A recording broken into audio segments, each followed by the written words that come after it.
বক্তব্য রাখার পর ছাত্র পরিষদের নেতারা নিজেদের মধ্যে ছড়িয়ে দিয়েছেন রাজন্যাকে বদনাম করার জন্য। রাজন্যা আজকে যে কথাটি বলছেন, এটা তো প্রথমবার যে ঘটনাটি বাংলার ঘটেছে তা তো নয়। রাজন্যার যারা নেতা নেত্রীরা রয়েছেন তার দলের, তারা আজকে ধর্ষকদের আশ্রয় দিয়েছে।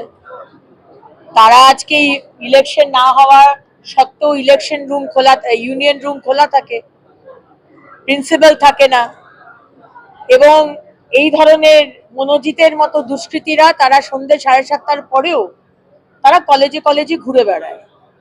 সুতরাং রাজন্যাকে বুঝতে হবে যে রাজন্যা কোন দলের কর্মী, যে দল এবং যে মুখ্যমন্ত্রী ধর্ষকদের আশ্রয় দেয় আর ধর্ষিতাদের রেড বাঁধে। হ্যাঁ, মুখ্যমন্ত্রী আপনি রেড বেঁধেছেন, আপনি ধর্ষিতাদের শাস্তির ব্যবস্থা করেননি।